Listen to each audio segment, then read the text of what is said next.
Bonsoir à toutes et à tous, bienvenue pour cette émission spéciale La cuisine dans tous ses états. Ce soir, nous découvrirons les nouvelles tendances de la gastronomie.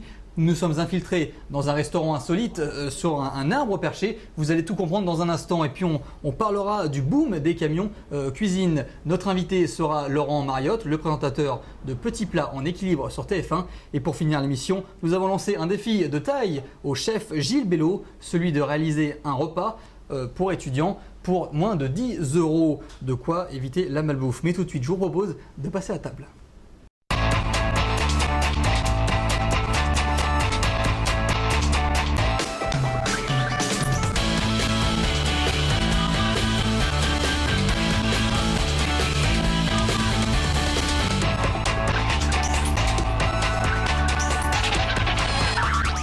Et si manger sur une chaise était devenu has-been, le restaurant sur un arbre perché à Paris dans le 2e arrondissement propose à ses clients de déguster des repas sur une balançoire. Si les clients viennent par curiosité, les assiettes sont-elles à la hauteur du concept? Réponse avec nos envoyés très spéciales Camille Balland, Cécile Deschamps et Mélodie Méas. Ici, on peut déjeuner sous un petit nid douillet, dans un arbre, et retomber en enfance en déjeunant sur une balançoire. Dans ce restaurant, le décor est insolite et les matières sont nobles. Le bois centenaire suédois a été relooké. Le bouche à oreille fait son effet et 3/4 des clients découvrent cet établissement atypique via Internet. On vient plus ici pour le décor parce que les plats en soi ont rien de... Enfin, on peut trouver d'autres plats similaires. Là, j'ai pris une bavette pour en prendre une à côté au bistrot d'à côté, mais cela dit qu'elle était très bonne. Bonne sauce au vin, c'était parfait. Mais on vient quand même plus pour le concept, pour le décor, pour l'ambiance qui est très calme, qui fait beaucoup de bien. Le décor ne fait pas tout. La cuisine est semi-gastronomique. Les produits sont issus de l'agriculture biologique, frais et traditionnels. Élaborés sur place, les préparations sont inventives et au parfum exotique. Bref, une parenthèse paisible loin du rythme effréné de la vie parisienne. Ouvert depuis 2003, Denis May a repris cette entreprise. La pérennité d'un thème est une vraie question pour un restaurant. C'est pour ça qu'on a choisi un thème qui est relativement neutre. Le thème de la nature, je crois que c'est quelque chose qui peut être éternel et également transgénérationnel. Et voilà. Donc du coup, on arrive comme ça à pérenniser un peu notre concept. Que ce soit des jeunes, des moins jeunes, des gens de catégories socio-professionnelles très différentes. Tout le monde est touché par ça. Idéal pour les tête-à-tête, mais aussi pour les repas d'affaires, on compte une 60aine de couverts. Je conseillerais absolument ce restaurant aux personnes qui veulent découvrir Paris, qui veulent un petit peu sortir des sentiers battus et ne pas se faire avoir par des pièges à touristes vers Saint-Michel. Ici, c'est très bien. Non, vraiment, je le conseille. Fidèle au concept de zénitude, une salle de massage est disponible tout au long du repas pour la clientèle. En 2010, la maison a obtenu le titre de maître restaurateur. Et ça donne envie. Mélodie, vous êtes régalée? Eh bien, écoutez Benjamin, pour vous, on a décidé de tester ce restaurant. Nous avons toutes les trois pris des menus différents et en effet, pour moins de 25 €, nous avons été plutôt satisfaites du résultat. Après les balançoires, un autre concept, vous les avez peut-être déjà aperçus aux abords des trottoirs. Loin du hot dog à la sauvette, les camions-restaurants ont le vent en poupe. Venu des États-Unis, le phénomène prend de l'ampleur. Alexandra Bia s'est glissée dans une de ces cuisines ambulantes en région parisienne. Au fast-food à la mode, fini les grandes enseignes américaines, place au camion burger. À l'heure du déjeuner à Saint-Denis, cadres supérieurs et ouvriers se côtoient pour déguster un bon hamburger. Et à première vue, les clients ont l'air conquis. C'est la première fois que j'en mangeais comme ça et c'est bon, voilà. Les habitués, quant à eux, ne se lassent pas de cette camionnette. Ouais, très bon hamburger, les frites fait maison, rien à dire et ça change tous les jours. Il y a l'hamburger du jour, de la semaine, qui est délicieux. C'est en novembre 2012 que Laurent et Linda ouvrent leur camion-restaurant. L'idée leur est venue après un séjour aux États-Unis où là-bas les cuisines ambulantes sillonnent les rues de New York et Los Angeles. Et en très peu de temps, le lieu est déjà devenu incontournable. Même une fois, un lundi, on avait dit on va venir. On n'a pas vu le camion, on a cherché partout autour là. Des frites faites maison, de la bonne viande hachée, des légumes frais, un pain savoureux, voilà la recette du succès. Et avec une carte bien remplie, Laurent a pour objectif de satisfaire toutes les papilles. Donc on a une carte avec 7 ou 8 burgers, dont le double-double, qui est assez imposant. Donc c'est avec un double steak et un double fromage. Donc celui-là c'est pour les gros mangeurs. On a un peu de tout, différentes sortes de fromages, différentes sauces. On essaye de mettre chaque burger avec une sauce différente pour pouvoir avoir des goûts différents. Et donc les gens sont assez contents.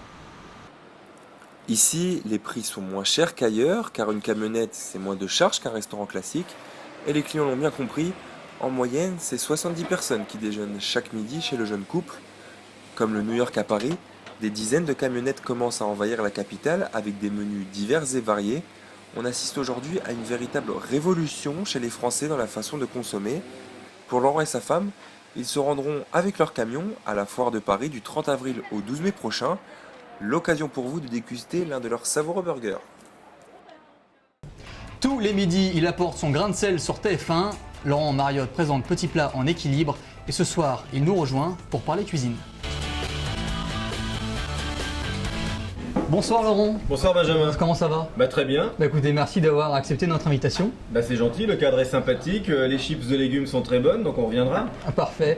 Laurent, vous avez testé les camions cuisine comme on vient de voir dans le reportage? Oui, comme celui qui parle de la cuisine new-yorkaise, effectivement, j'en ai testé un qui s'appelle le camion qui fume, qui est le cousin de celui qu'on vient de voir. Et voilà, il y a à boire et à manger dans les camions cuisine, parce que il y a quand même certains qui ne sont pas très clean au niveau des normes d'hygiène sanitaire. Et quand on va manger un hamburger comme ça au coin de la rue, on n'a pas envie d'être malade après, quoi. Donc il faut être très très vigilant sur ça. Selon vous, la France est-elle toujours le pays de la gastronomie ou y a-t-il de sérieux concurrents? La France est toujours le pays de la gastronomie, mais en même temps il y a des concurrents. Ce qui est amusant de voir, c'est que la plupart des grands chefs étrangers, que ce soit en Amérique du Sud, en Europe ou aux États-Unis, sont passés par des grandes cuisines françaises. Parce que la France, c'est le pays de la tradition, c'est la cuisine classique, c'est le langage des sauces, le détaillage de légumes, les viandes, les cuissons. C'est des maîtrises effectivement de cuisine très très abouties.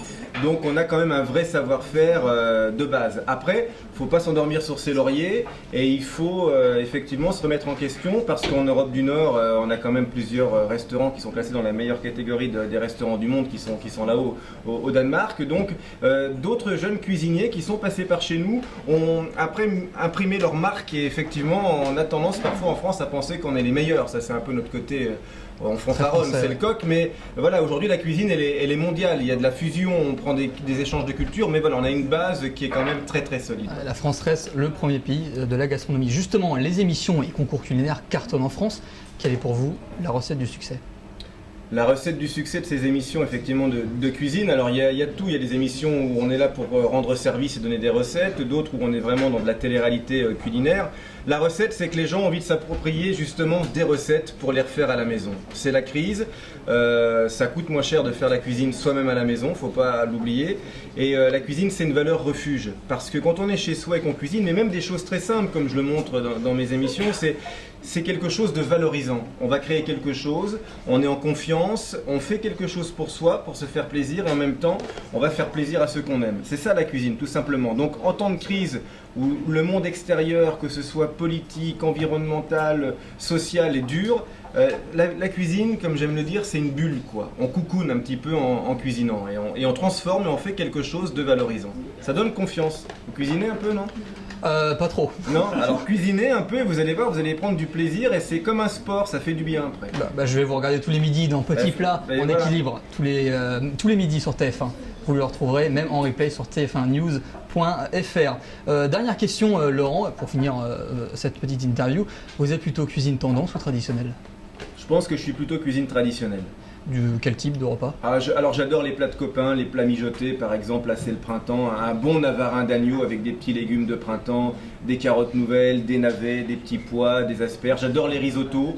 Voilà, j'aime les choses assez classiques et j'aime m'amuser et improviser en fonction de ce que je trouve sur le marché pour cuisiner. J'aime que la cuisine soit simple, je veux pas que ça devienne quelque chose de compliqué et d'ennuyeux, donc effectivement la cuisine traditionnelle pour ça elle est rassurante.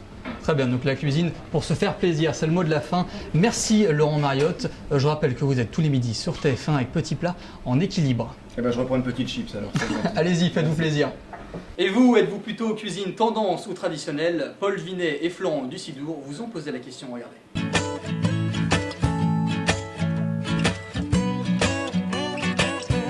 plutôt la cuisine, le restaurant traditionnel parce que je trouve que ça fait partie de notre patrimoine. On connaît la qualité des produits qui est propre à nos producteurs, donc on sait ce qu'on mange et c'est ce qui est bien. Je préfère les restaurants innovateurs en fait parce que les restaurants traditionnels on en a trop vu et que voilà des types camions qui fument ou le réfectoire, voilà c'est nouveau, c'est sympa, c'est frais et j'aime bien. Alors sans hésitation un restaurant traditionnel. Le restaurant Nouvelle Tendance actuellement c'est uniformisé, la cuisine. On trouve des petites assiettes où pas grand chose d'intéressant dedans mais qui sont très modes. Alors je préfère un restaurant biologique parce que c'est ce que je mange tout le temps, hein. Je suis bio depuis 30 ans et dans la restauration traditionnelle je n'aime pas les produits employés qui sont des produits industriels. Alors je préfère le restaurant traditionnel puisque c'est plus chaleureux, plus convivial, on imagine bien un chalet autour d'un bon verre de cidre et d'une crêpe et puis au moins on sait à quoi s'attendre. Allez, on en profite, on va faire un petit tour de table. Les garçons, vous êtes plutôt cuisine tendance ou traditionnelle, Paul? Pour ma part, Benjamin, je suis plutôt traditionnel. Un bœuf bourguignon me suffit amplement. Et vous, Arnaud? Moi, je suis plutôt cuisine tendance. Depuis 2 ans, je me suis mis au bio et c'est parfait, j'adore. Allez, on passe à la deuxième partie de cette émission. On va parler de ceux qui font la cuisine. Il fait du risotto à la piémontaise ou encore du maquereau à la japonaise. Chaque jour, Gilles Bello régale ses invités dans son restaurant Les Comédiens à Paris. Notre équipe lui a lancé un défi, celui de réaliser un repas équilibré pour étudiants avec un budget de 10 €. Chers étudiants, prenez note.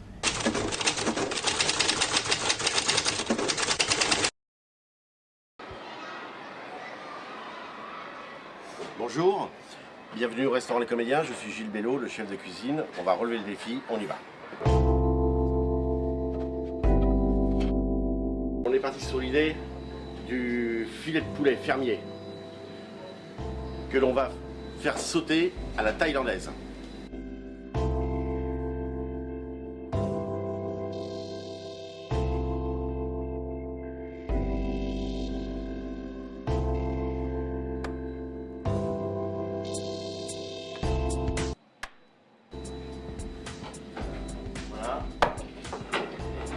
On prend donc le poulet et comme dans un wok, on va le faire sauter. La cuisine asiatique est une cuisine donc d'assemblage et de pêle-mêle. C'est-à-dire qu'on ajoute tout au fur et à mesure. Donc on y met le fenouil, les oignons, les poivrons. Voilà.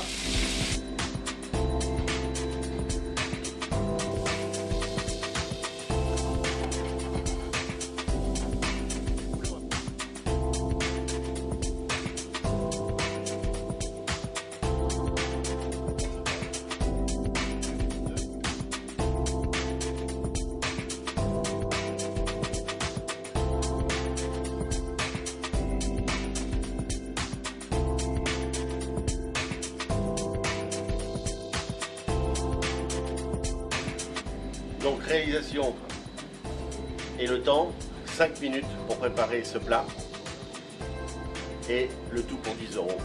On a 2 bols et on va se régaler. Je goûte.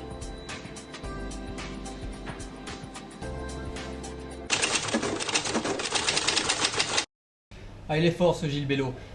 Bonjour Maxime, du coup c'est facile de faire un menu pour 10 € aujourd'hui. Qu'est-ce qui vous a bluffé?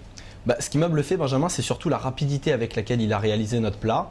Ça a pris vraiment 5 minutes montre en main et effectivement donc, le budget de 10 € a été très bien respecté et donc on s'est rendu compte qu'on pouvait manger pour moins de 10 € et un repas équilibré, sain et qui remplit bien le ventre pour midi. Ouais, donc vous vous êtes bien régalé. Ils ont entre 18 et 25 ans, tous le même rêve, devenir le prochain Christophe Michalak, le célèbre pâtissier. L'École nationale de boulangerie-pâtisserie de Paris nous a ouvert ses portes. Slalomant entre la farine et les coulis de chocolat, Gary Delettre, Elton Mokolo et Arnaud Abou ont passé la journée avec peut-être l'une des futures stars du dessert. Il est un peu plus de 9 h quand les apprentis pâtissiers pénètrent dans le laboratoire. C'est le jour de l'examen, mais pas de quoi impressionner ces jeunes qui travaillent déjà dans de grandes maisons. Chaque étudiant doit réaliser 2 desserts en 6 heures. Une contrainte parmi tant d'autres que Thomas et ses camarades doivent prendre en compte. C'est un métier qui est assez dur, on fait beaucoup d'heures, mais c'est un beau métier aussi parce qu'on peut sortir des belles choses qui font plaisir aux gens visuellement comme gustativement. Ils ont entre 18 et 25 ans. Déjà titulaire d'un CAP, il prépare un brevet technique des métiers. La course contre la montre se poursuit. Le travail est minutieux et demande beaucoup de maîtrise. Les élèves s'appuient sur des recettes ainsi que sur leur ingéniosité. Le pâtissier est aussi un artiste qui donne vie à une œuvre. Le goût, mais aussi l'image compte.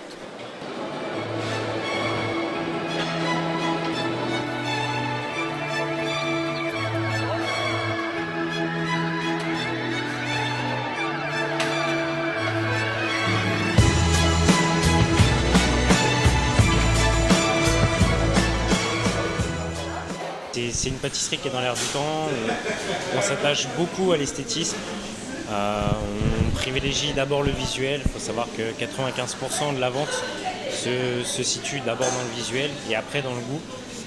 C'est vrai qu'on est très à cheval là-dessus parce qu'on estime que la pâtisserie ça doit être un métier soigné et c'est des très beaux produits, limite luxueux, qui doivent sortir. C'est vrai que c'est un produit qui doit taper à l'œil, que ce soit en boutique ou en restauration, c'est vrai que ça doit d'abord faire plaisir aux yeux pour donner envie ensuite que les gens soient attirés pour le manger, quoi.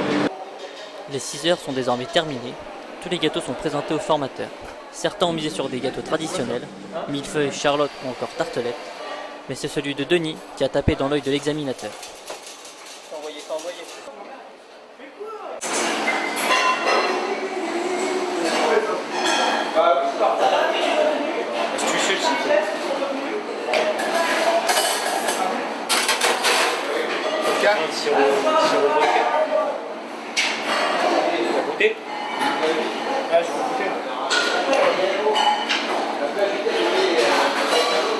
Ça c'est top ça.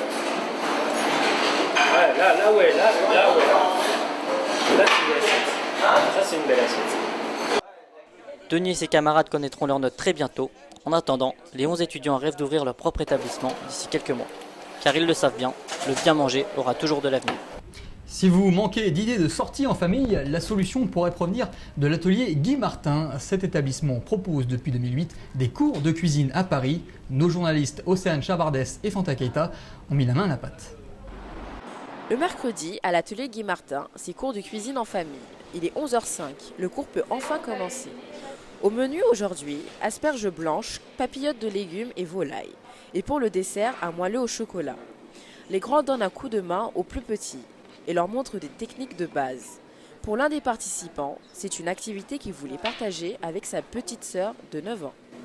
J'ai choisi l'atelier Guy Martin parce qu'il n'était pas loin de chez moi et puis parce qu'en regardant un peu sur internet, il était assez bien, les avis étaient assez bons, donc c'est pour ça que j'ai choisi. Organisé et précis, ces cuisiniers du mercredi jouent les élèves modèles. Ils veulent impressionner la chef. Non, ça n'est pas difficile du tout. Il faut juste avoir un petit peu de passion et puis se donner à son activité. Certains retrouvent les joies de la cuisine. On découvre en fait, parce qu'à la maison et faire ça dans une vraie cuisine, c'est quand même pas pareil. Donc pour l'instant, ça va. C'est pas trop difficile, mais peut-être la suite, on ne sait pas. Difficile ou pas, la cuisine demande beaucoup de patience et d'énergie. Pendant le cours, les apprentis cuisiniers sont émerveillés par les gestes du chef. Des gestes techniques qu'ils pourront reproduire à la maison. Et on va remplir comme ça, d'accord ? Et là, croque-le bien. Camille et Axel, les benjamins du groupe s'appliquent. À l'atelier Guy Martin, on apprend aussi à décorer les assiettes. Et vous pouvez même faire un point. Parents et enfants mettent la main à la pâte. Après l'effort, le réconfort. Les familles peuvent enfin passer à table, heureux de partager un moment en famille et de déguster leurs plats. C'est excellent. C'est bien préparé, surtout mon assiette, c'est moi qui l'ai faite. C'est délicieux. En fait, c'est peut-être meilleur quand on prépare soi-même en fait. Probablement, je pense aussi. Pendant ce temps, la chef s'active. Je travaille dans l'école à l'atelier de cuisine de Guy Martin depuis environ 5 mois. Donc je donne des cours de cuisine tous les jours, donc pour les particuliers, pour les entreprises ou les professionnels. Parce que j'aime bien partager justement le travail. Je trouve qu'il y a une réelle demande de la part des gens. et c'est ma passion. Donc c'est le plus important et j'ai envie de réaliser ma passion. Aujourd'hui, les familles qui sont venues en cours donc, sont très bien travaillées. Donc tout s'est bien passé, ils ont bien travaillé, ils ont travaillé vite, proprement et ils ont réalisé le plat exactement comme c'était prévu et voilà. Il faut savoir que voilà, ici, la particularité dans cet atelier et dans la cuisine de Guy Martin, c'est justement mélanger les parfums et avoir une touche aussi un peu asiatique, un peu étrangère. Donc avec un mélange de parfums parfois peut paraître un peu pas commun. Alors, il ne reste plus qu'à souhaiter une seule chose. Bon appétit, Benjamin. Et merci, on vous souhaite également un bon appétit. Océane Chabardès, vous nous avez rejoint au bar. Combien ça coûte un cours de cuisine comme ça? Écoutez Benjamin, pour un cours en famille, donc parents et enfants, c'est à peu près 40 € par personne. Et ça dure combien de temps? Le cours d'aujourd'hui durait à peu près 1h30, mais le cours a été prolongé parce que la famille n'est pas forcément expérimentée et donc ça a pris un peu plus de temps. D'accord, donc on en a quand même pour son argent. J'imagine qu'il faut réserver longtemps à l'avance? Ah non, pas trop, je dirais à peu près 2 semaines à l'avance pour être sûr d'avoir une place. D'accord, bon, c'est bien, on va pouvoir y aller faire un tour avec toute l'équipe. Voilà, c'est déjà la fin de cette émission. Merci de l'avoir suivi. Je vous rappelle que vous pouvez la retrouver sur iojnews.com. L'adresse s'affiche en bas de votre écran, juste là. Un grand merci à toute l'équipe de journalistes qui sont présents dans ce restaurant. Mélodie Méas, Cécile Deschamps, Camille Ballan, Maxime Castelli, Thomas Porlon, Alexandre Abia, Gary Delettre, Elton Mokolo, Arnaud Abou, Florent Dussidour, Paul Vinet, Océane Chabardès et Fanta Keita. Cette émission vous a été proposée par Anne-Sophie Fouché, à la réalisation Cassandra Ameg. Bon appétit et bonne soirée à bientôt.